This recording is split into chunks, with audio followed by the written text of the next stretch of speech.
जंजाल का त्याग करके तू एक बार प्रभु का भजन कर ले, फिर देख कैसे निहाल हो जाता है। आगे बढ़े। जे भी अहिल्या के रूप में शिला हुई तो संपूर्ण आश्रम मानो बसंत ऋतु फैल गई हो, तत्काल वैसे ही दिव्य शोभा से युक्त हो गया। ऋषि मुनि आनंदित होते हैं, प्रभु उनके साथ चल रहे हैं। फिर आगे चले तो जगत को पावन करने वाली भगवती गंगा जी को देखा। महाराज गाधी के पुत्र विश्वामित्र जी ने कैसे देव नदी गंगा जी का प्रादुर्भाव हुआ, वामन भगवान के चरण प्रक्षालन से कैसे भगीरथ जी ने तपस्या की, भूमि पर आई, ये सब वर्णन करके ऋषियों को सुनाया। प्रभु भी ऐसे सुन रहे हैं जैसे श्रोता सुनते हैं, और उन्हीं के चरणों की धोवन तो गंगा जी है। सब ऋषियों ने गंगा स्नान किया। फिर प्रभु ने ऋषियों के साथ जैसा जैसा वो मंत्र उच्चारण करते वैसे गंगा स्नान प्रभु भी किए। भली भांति मंत्रोच्चारण करते हुए श्री राम लक्ष्मण जब गंगा स्नान किए, फिर तैयार होकर के जनकपुर के नजदीक पहुंचे। दूर से ही जनकपुर आनंद प्रदान कर रहा है, क्योंकि ज्ञानियों के परम गुरु जनक जी महाराज श्री सुखदेव जी जैसे महापुरुष के गुरु हैं। अद्भुत शोभा जनकपुरी की है, क्योंकि शोभा समुद्र सी सियाजू विराजमान है। प्रभु जनकपुरी को देखते ही आनंदित हो गए। ऐसा लग रहा है कोई पुराना संबंध है इस नगर से। बड़ी सुंदर झीलें, सरोवर, अमृत के समान उनका जल है। रंग बिरंगे कमल खिले हुए, मणियों की सीढ़ियां बनी हुई, भौरे मकरंद रस का पान करके गुंजार कर रहे हैं, पक्षी मधुर कलरव कर रहे हैं, रंग रंग के कमल खिल रहे हैं, शीतल मंद सुगंध वायु बह रही है। बड़ी सुंदर सुंदर पुष्प वाटिकाएं दिखाई दे रही नगर के बाहर, जहां अद्भुत रंग बिरंगे पक्षी हैं। सुंदर पत्तों और फूलों से लदे हुए ऐसे वृक्ष दिखाई दे रहे जैसे हाथ से श्रृंगारित किया गया हो। नगर की सुंदरता का तो वर्णन करते ही नहीं बनता, जिधर देखो उधर मन लुभा जाता है। श्री जनक जी का महल सर्वोच्च, ऐश्वर्य झलक रहा है दूर से ही। विश्वामित्र जी, वो जनक जी का महल, ऐसे समस्त सेवकों के बड़े बड़े महल हैं। ऐसा लगता है समस्त लोकों की शोभा जनकपुरी में विराजमान है। कृपा के धाम प्रभु श्री राम विश्वामित्र जी दूर से दिखाए।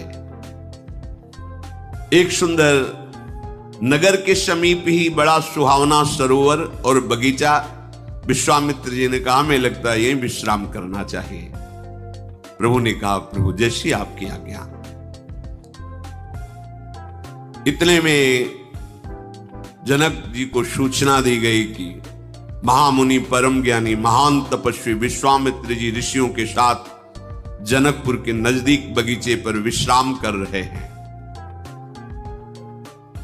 तत्काल जनक जी अपने प्रधान ज्ञानी सचिवों को साथ लेकर, कुछ ऋषियों को साथ लेकर के स्वागत के लिए विश्वामित्र जी के ले जाए। संग सचिव सुचि भूरि भट भूसुर बर गुर ज्ञाति, चले मिलन मुनि नाय कहीं मुदित राव यही भांति। पूरा परिकर जनकपुर से आ रहा है। विशिष्ट विशिष्ट ऋषि, सचिव और श्री जनक जी महाराज। दूर से ही देखा अद्भुत शोभा से युक्त विश्वामित्र जी दूर से ही साष्टांग प्रणाम किया, जमीन पर मस्तक रख करके प्रणाम किया। प्रणाम की ये विशेषता है। जरूरी नहीं कि आप चरण स्पर्श करें जाकर, अलग अलग संतों के नियम भी होते हैं। कुछ लोग ऐसा समझते हैं कि अपने को बड़ा पवित्र समझते, चरण नहीं छुआते। एक तो कुछ संतों के नियम होते हैं, गुरुजनों ने आदेश किया है। दूसरी बात ये होती है सूक्ष्मता की बात, कि हर समय पवित्र स्थिति में मंत्र जाप करने का आदेश दिया गया है, पवित्र स्थिति में सेवा करने। अब आप कैसी पवित्रता का निर्वाह करते हैं और वो कैसी पवित्रता का, तो अपराध बनने की भी संभावना है। इसलिए छूना तो यदि वो आदेश कर दे तो बात अलग है, नहीं दूरी ही ते देखे दो। और साष्टांग लकुट पर्यो भूतल पर्यो लकुट किनाई, साष्टांग पंचांग जैसा उनकी हमें कृपा चाहिए। जरूरी थोड़ी कि छूने से कोई बात बनेगी। आप अपवित्र हैं और आपने छू लिया, अब वो श्री जी की सेवा में जाएंगे, अब इस बात का आपको अपराध लगेगा, आपको पता नहीं। लेकिन नहीं, उसके भाव देखो ना, वो छूना चाहता है, उसके भाव देखो ना। जीवन भर जिस मार्ग में चला है, उस आराध्य देव की आराधना के लिए कितना संयम, कितनी पवित्रता का निर्वाह कर रहा है। तुम्हारे भाव देखने के लिए थोड़ी बना है, वो भाव प्राप्त करके भाववश भगवान को वशीभूत करना चाहता है, जिससे तुम्हारा भी मंगल होगा, जगत का मंगल होगा। पर अज्ञानी जन दूर से ही जनक जी परम ज्ञानी हैं, साष्टांग दंडोत किया विश्वामित्र जी को। मुनियों के स्वामी विश्वामित्र जी ने बहुत प्रसन्न होकर के आशीष दी। ऋषि मंडली ने फिर विश्वामित्र जी को प्रणाम किया। विश्वामित्र जी हाथ जोड़ कर कहे, अहो आज आपके दर्शन हुए ज्ञान श्रोमणी जनक जी, बड़ा आनंद मिल रहा है। जनक जी ने कहा, महाराज भाग्य तो हमारे जो आप पधारे, अहो भाग्य अपना माना आप इसलिए। मृदु वचन से कुशल प्रश्न हुआ, जनक जी को आसन दिया गया, बैठा ले गए। उसी समय कुछ फुलवाड़ी पुष्प लेकर के राम और लक्ष्मण जी पधारे। जनक जी के नेत्र भगवान श्री राम के मुखारविंद पर गए। ऐसी स्थिति जनक जी की हर समय रहती है ब्रह्माकार, कि ब्रह्मा के रचे हुए सृष्टि का कोई भी शब्द, स्पर्श, रूप, रस, गंध उनकी चित्त को अपहरण नहीं कर सकता। श्याम गौर मृदु वयस किशोरा, लोचन सुखद विश्वचित चोरा। उठे सकल जब रघुपति आए, विश्वामित्र निकट बैठाए। जे ही प्रभु आए तो जितनी जनकपुरी की समाज आई थी, सब अपने आप सब खड़े हो गए। अभी प्रभु 9 किशोर, एक से एक वयोवृद्ध ज्ञानी महात्मा सब खड़े हो गए। प्रभु ने विश्वामित्र जी ने पास बैठाना, सबके चित्त। और आश्चर्य है, जनक जी की तो स्थिति ही बदल गई। सबके नेत्रों से अश्रु बह रहा है, रोमांचित हो रहे हैं। और जनक जी की तो स्थिति मूरति मधुर मनोहर देखी, भयउ विदेहो विदेहो विसेकी। वैसे ही देव भाव रहित ब्रह्मबोध संपन्न महापुरुष, अब तो प्रेम की दशा जागृत हो गई, विदेह और विदेह में हो गए। बार बार संभालना चाहते जनक जी अपने चित्त को। विश्वामित्र जी देख रहे हैं जनक जी की तरफ। प्रेम मगन मनु जानि नृप, करि विवेक धरि धीर। बोले मुनि पद नाई, सिर गद गद गिरा गंभीर। बार बार अपनी स्थिति को संभालते हैं, पर प्रेम व्यवस्था झलक रही है। हाथ जोड़कर विश्वामित्र जी से कहा कि ये कौन है? मुझे जो अनुभूति हो रही, जनक जी कह रहे, कहो नाथ सुंदर दो बालक, मुनि कुल तिलक की नृप कुल पालक। ब्रह्म जो निगम नेति कही गावा, उभय भेष धरी की सोई आवा। सहज विराग रूप मनु मोरा, थकित होत जिमि चंद चकोरा। बाते प्रभु पूछो सती भाऊ, कहु नाथ जनि करऊ दुराऊ। हे महामुनि, जनक जी ने विश्वामित्र जी से कहा, ये दोनों मुनियों के कुल के आभूषण हैं या किसी राजवंश के पालक नवकिशोर हैं? मेरा मन तो कहता है कि वेद जिसे नेति नेति कहते हैं वो साक्षात ब्रह्म मूर्तिमान होकर मेरे सामने है। मैं अपने मन पर विश्वास करता हूं क्योंकि मेरा मन सहज वैरागी है, पर इन्हें देख करके मेरा वैरागी ब्रह्मबोध संपन्न मन आसक्त हो गया। इनको देखकर ऐसा आसक्त हो गया जैसे चंद्रमा को देखकर चकोर हो जाता है। इसलिए मैं सत्य को साक्षी करके आपसे पूछता हूं, दुराव मत करना। क्या मेरा अनुभव सत्य है कि जिसे वेद नेति नेति कहते हैं वही ब्रह्म मूर्तिमान होकर मेरे नेत्रों के सामने विराजमान है? देखो, मैं आपको, हमारी स्थिति आप जानते हैं, क्योंकि विश्वामित्र महामुनि ज्ञानी, तो जनक जी तो विदेहराज भी है। कह रहे हैं जनक जी सत्य बताना, क्योंकि मेरा अनुभव कह रहा है, इनई बिलोकत अति अनुरागा, बरबस ब्रह्म सुख ही मन त्यागा। इनको देखते ही मेरा जो ब्रह्मानंद में डूबा हुआ मन था वो अब राम रूप में आकर आसक्त हो गया है। ऐसा नहीं हो सकता। त्रिभुवन का कोई रूप विदेहराज जनक को मोहित कर ले, ऐसा नहीं हो सकता। ये वही हैं जिसे वेद नेति नेति के कहकर ब्रह्म साक्षात मूर्तिमान। आप सत्य को साक्षी करके बताइए। विश्वामित्र जी मुस्कुराए, कहा मुनि बिहसी कहो नृपुनि का, बचन तुम्हार न हो अली का। आपने ठीक यथार्थ अनुभव किया, आपका वचन कभी मिथ्या नहीं हो सकता। विश्वामित्र जी जनक जी से कहा, आपने ठीक यथार्थ अनुभव किया। राम जी ने विश्वामित्र जी की तरफ देखा, इशारा किया कि सब विराजमान हैं प्रभु, हम जो लीला करने के लिए अवतरित हुए हैं ये भेद ही रहना चाहिए। बोले देखो ये ऐसे सुंदर हैं ही, इन्हें जो देखता है वो लुभायमान हो जाता है। और ये रघुकुल मणि दशरथ के जाए, मम हित लागी नरेश पठाए। ये महाराज चक्रवर्ती सम्राट दशरथ के पुत्र राम और लक्ष्मण मेरी यज्ञ रक्षा के लिए आए हुए हैं। बदल गए। भगवान श्री राम ने भेद नहीं तो शुरू किया था कि जो तुमने यथार्थ अनुभव किया उस परम सत्य है।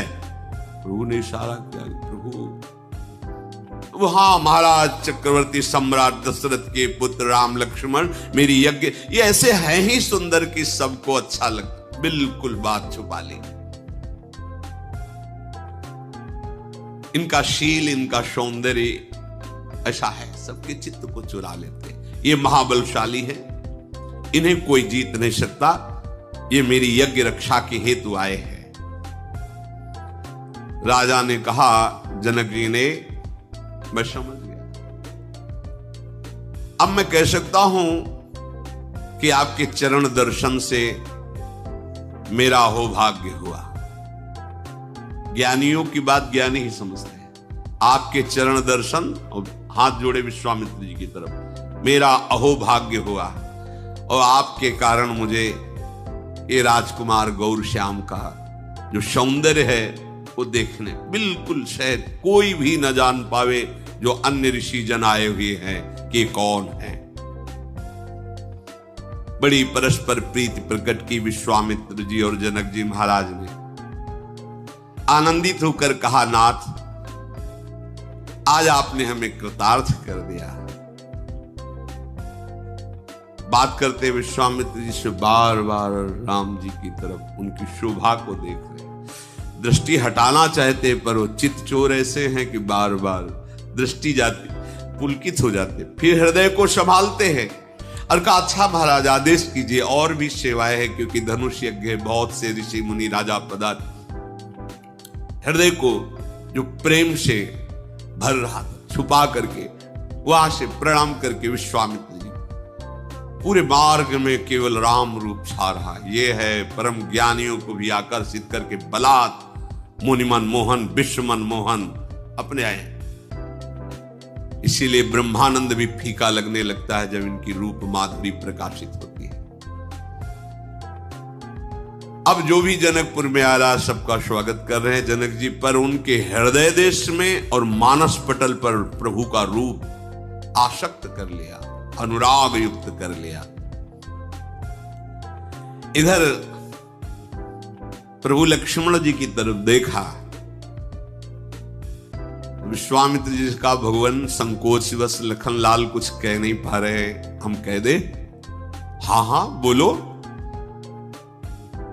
हमें लगता है लखनलाल के मन में है कि जनकपुरी कैसी, अंदर से देखे हमें, आपका आदेश हो तो जनकपुरी का दर्शन करना चाहते हैं। आज्ञा पाकर विनय के साथ प्रभु ने जब निवेदन किया, विश्वामित्र हाँ हाँ बिल्कुल निर्भय होकर जाओ, जनकपुर की शोभा का दर्शन करो, धनुष यज्ञ का दर्शन करो, तुम तो नीति को जानने वाले हो, जाओ। सुख निधान दोनों भाई विश्वामित्र जी की आज्ञा से जनकपुरी का दर्शन करने के लिए अंदर प्रवेश किए। अब वहां पहले से ही सूचना हो गई थी कि ऋषि के साथ ऐसे राजकुमार आए, जो देखता है वो लुभायमान हो जाता है।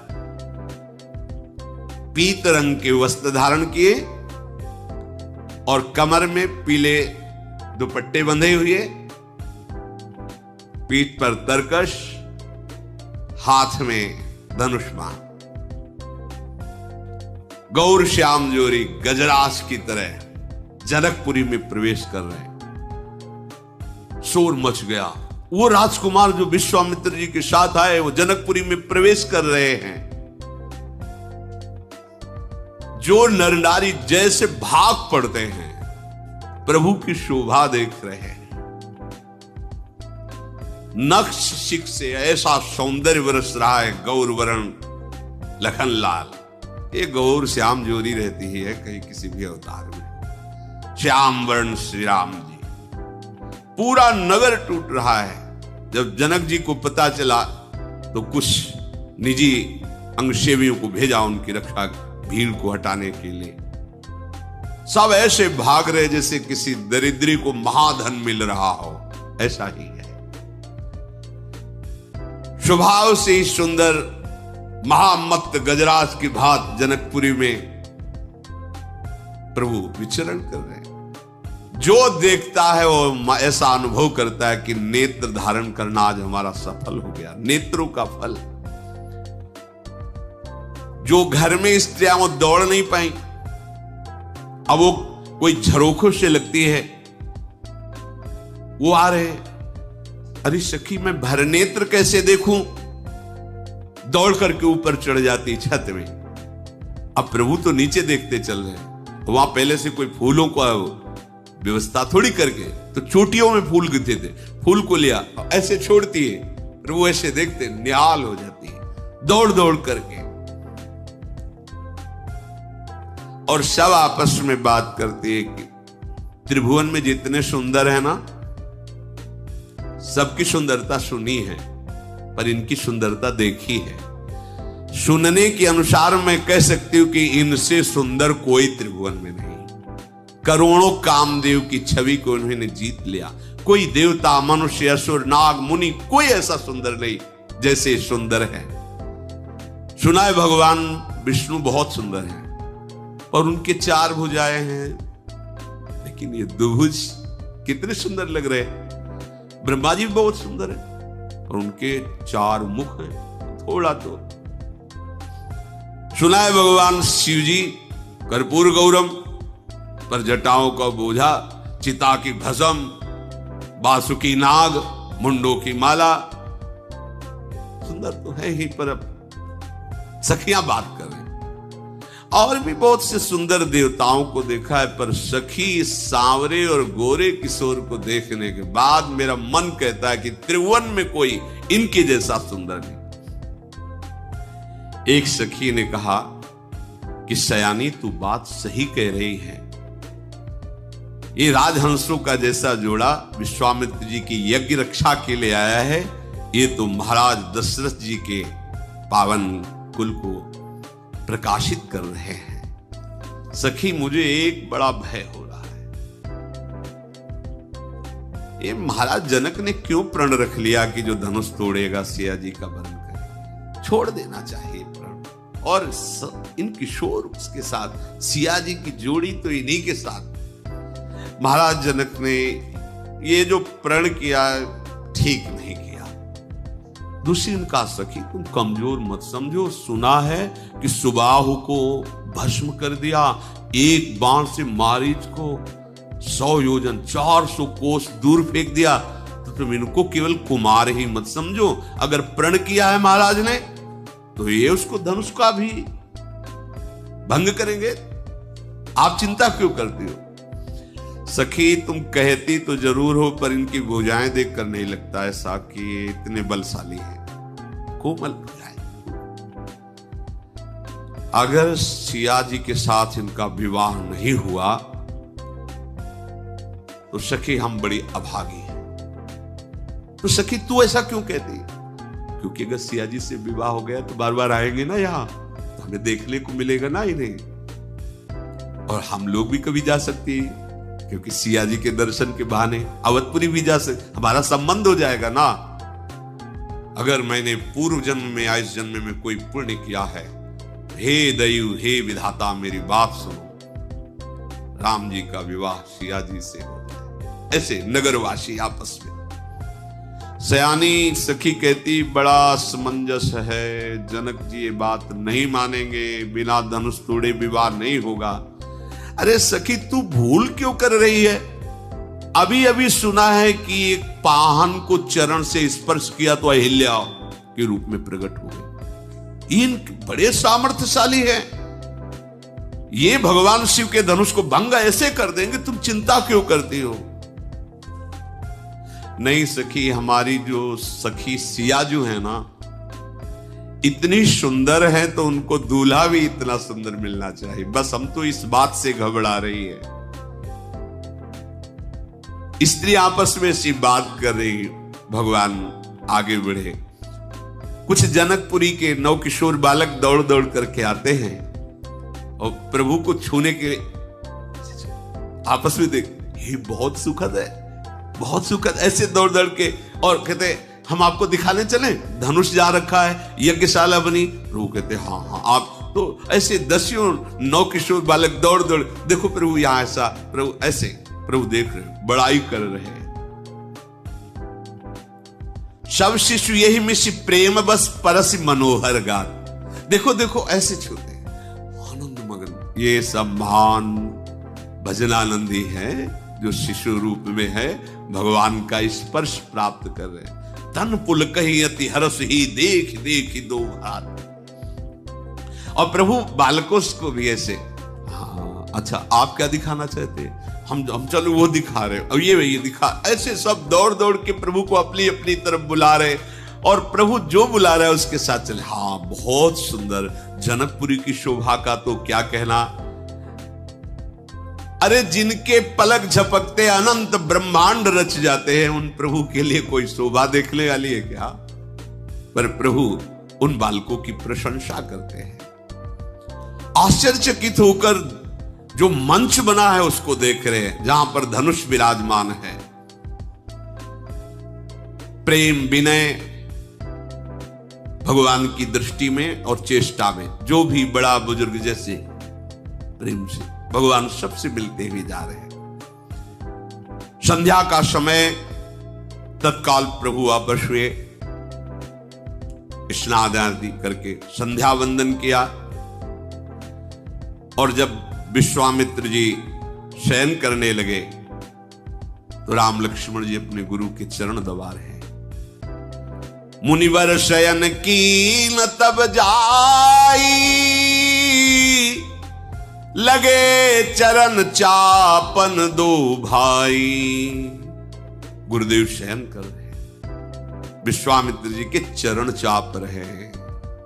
देयम सदा परिभोग्नम अभीष्ट दोहम तीर्थास्पदम श्री विरंचिन्नुतम शरण्यम। वो प्रभु अपने कर कमल से अपने महान भक्त विश्वामित्र जी के चरण दाव रहे हैं। जिनके चरण सरोरुह लागी, करत विविधि जप जोग विरागी। तेई दो बंधु प्रेम जन जीते, गुरुपद कमल पलोटत प्रीते।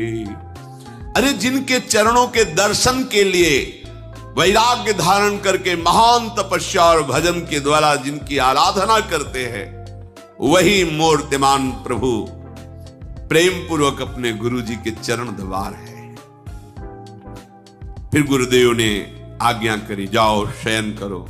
तो जब प्रभु श्री राम जी शयन कर रहे हैं तो लक्ष्मण जी उनके चरण दबा रहे हैं। चापत चरण लखन उर लाए, सभय सप्रेम परम सचु पाए। फिर प्रभु ने कहा, तात आप भी शयन करो। तो श्री राम जी के चरणों को हृदय में रखकर लखनलाल शयन कर रहे हैं। रात बीती, प्रातः काल हुआ। सबसे पहले लक्ष्मण जी जगे। सेवक धर्म बहुत विचित्र धर्म है। सेवक सुख चाह नहीं, सेवक अपना सुख कभी नहीं चाह। लक्ष्मण जी सबसे पहले उठे लखन निश विगत सुनी, अरुण शिखा धुनि कान। गुरु ते पहले जगतपति, जागे राम सुजान। सबसे पहले लक्ष्मण जी उठे, फिर अपने गुरुदेव से पहले श्री राम जी उठे, फिर विश्वामित्र। समस्त दिनचर्या की युगल किशोरों ने और पवित्र कर फिर मुनियों को मस्तक, सब ऋषियों को प्रणाम किया। फिर आज्ञा भई प्रातःकालीन देव अर्चना के लिए पुष्प लाए। दोनों युगल किशोर राम लखन जनक जी की पुष्प वाटिका देखते ही मन लुभा जाए। लताएं वृक्षों का आलिंगन की झूम झूम करके पुष्प ऐसे नवीन पल्लव, मानो हर वृक्ष हर लता राम जी को बुला रही, हमसे पुष्प लो आकर के, हमें कृतार्थ करो आकर के। कोयल, पपीहा, मोर, चकोर, तोता ये मीठी बोली बोल रहे, मानो प्रभु को यश गान करके सुना रहे हैं। और जैसे जैसे प्रभु बढ़ते हैं, मयूर आकर नृत्य करते हैं। चातक कोकिल कीर चकोरा, कूजत बिहग नटत कल मोरा। मोर नृत्य करे, प्रभु पधारे हैं। उस बीच पुष्प वाटिका में बड़ा ही मनोहर सरोवर है। सुंदर सीढ़ियां, मणियों से जटित, जल एकदम स्वादिष्ट निर्मल, रंग बिरंगे कमल खिले, पक्षी जल पक्षी कलरव कर रहे, भ्रमर गुंजार कर रहे। प्रभु को बड़ा सुख मिल रहा है। पुष्प लेने के पहले चारों तरफ दृष्टि डाली तो देखा वहां जनकपुर की उस पुष्प वाटिका की सेवा करने वाले माली जन है। प्रभु उनके पास गए और कहा, हमें अपने गुरुदेव की पूजा के लिए कुछ पुष्प चाहिए, मैं ले सकता हूं? उन्होंने अनुमति दिया। ये देखो, मर्यादा पुरुषोत्तम भगवान श्री राम की प्रत्येक चेष्टा अनुकरणीय है। अगर हमें कहीं कुछ भी एक पत्ता भी लेना, अगर वहां उसका अधिकारी है तो आज्ञा लेना जरूरी है, नहीं फिर चोरी माना जाता है। अगर खुला वनस्पति किसी के अधिकार में नहीं है तो आप ले सकते हैं, लेकिन अगर किसी का बगीचा है तो उसकी अनुमति ही लेनी होगी। स्वयं भगवान चहुदिश चितई पूछ मालीगन, लगे लेन दल फूल मुदित मन। आज्ञा हो तो कुछ पुष्प गुरुदेव की सेवा के लिए, हाँ आप ले सकते हैं। प्रभु फूल लेने के लिए जे ही आगे बढ़े, नूपुरों की ध्वनि, करधनी की ध्वनि, कंकण वलय की ध्वनि, चूड़ी की ध्वनि,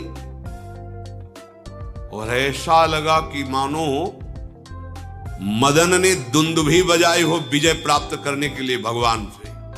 इसे युद्ध में पहले बाजे बजते, नूपुरों की ध्वनि सुनकर प्रभु श्री राम का मन कुछ होता जा रहा है, पसीने की बूंद आने लगी। लक्ष्मण जी की तरफ देखते हैं पर फिर प्रभु सावधान होते हैं। क्यों? सिया जी पधारी पुष्प वाटिका में ही सरोवर के समीप गिरिजा जी का मंदिर है, पूजन करने, क्योंकि धनुष यज्ञ है कल, तो देवी की आराधना करने आई है। सर समीप गिरिजा गृह सोहा, बरन निजाय देख मनमोहा।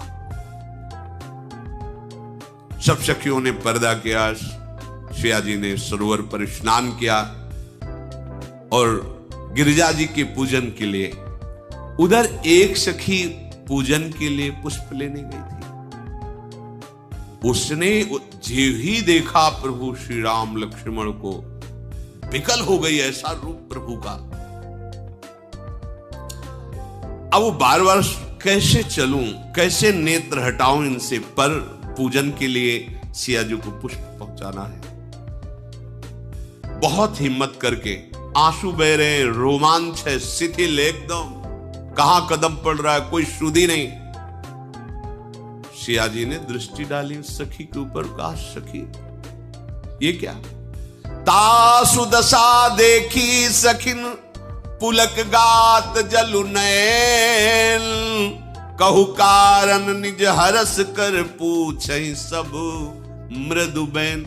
ये तुम्हारी दशा कैसे हो गई सखी? तुम्हारी आंखों से अश्रु बह रहे, रोमांच हो रहा है, तुम देह भाव विस्मृत किए हो, ये क्या? इतना आनंद तुम्हें कैसे मिल गया? उसने कहा कि जब आज्ञा से पुष्प वाटिका में पुष्प लेने गई तो मैंने रूप देखा है, आंसू की धार। श्याम गौर किमि कहों बखानी, गिरा अनयन नयन बिनु बानी। ऐसा रूप देखा है कि जिसने देखा उसके वाणी नहीं कि बोल पावे। नेत्र ने देखा उसको, और वाणी जो बोल रही उसने देखा नहीं, तो वर्णन कैसे? बस इतना कहती हूं कि देखने योग्य है, देखना चाहिए। सुनि हर्षी सब सखी सयानी, सिय ही अति उत्कंठा जानी। एक कहे नृप सुत ते आली, सुने जे मुनि संग आए काली। सिया जी के हृदय में एक अलौकिक आकर्षण, तो हम भी देखे चल के उस रूप को। हाँ, हमने सुना है विश्वामित्र जी के साथ 2 राजकुमार आए हैं, शायद वही होंगे, चलो चलते हैं देखने के लिए। जिन्होंने पूरे नगर को मोहित कर लिया है वही पुष्प वाटिका में आए होंगे। बरनत छवि जहां तहां सब लोगू, अवश्य देखिए देखन जोगू। चलो चलो, वो देखने योग्य। जैसे जैसे सियाजू चरण आगे बढ़ा रही है, हृदय में कुछ घबराहट सी हो रही है, एक प्रेम की होती है, एक व्याकुलता पैदा हो रही है। तासु बचन यति सियहि सुहाने, दरसि लाग लोचन ललचाने। चली अग्र करी पिय सखी सोई, प्रीति पुरातन लखै न कोई। बार बार हृदय में उमगन है कि आज अपने प्रीतम को पहली बार देखूंगी इस प्राकट्य उत्सव में, जो सिया के रूप में प्रकट हुई। आज पहली बार देखूंगी। जो नारद जी ने हमें सुनाया था कर कि ऐसे दशरथ भवन में ऐसे प्रभु, आज मैं अपने प्रभु के रूप को देखूंगी। चकित हो रही, बार बार नेत्र चंचल, और उस सखी से इशारे से किधर किधर। प्रभु लक्ष्मण से जी से कहते हैं कि ऐसा लग रहा है कि हमको चैलेंज दे रहा है कामदेव। ये मदन ऐसा लग रहा है कि वो धुंध भी बजा करके मुझे परास्त करने की कोशिश कर रहा है। अचानक दृष्टि पड़ी तो अस कही फिर चितए तेहि ओरा, सिय मुख शशि भय नयन चकोरा। प्रिया प्रीतम का मिलन, प्रिया सिया जी, प्रीतम राम,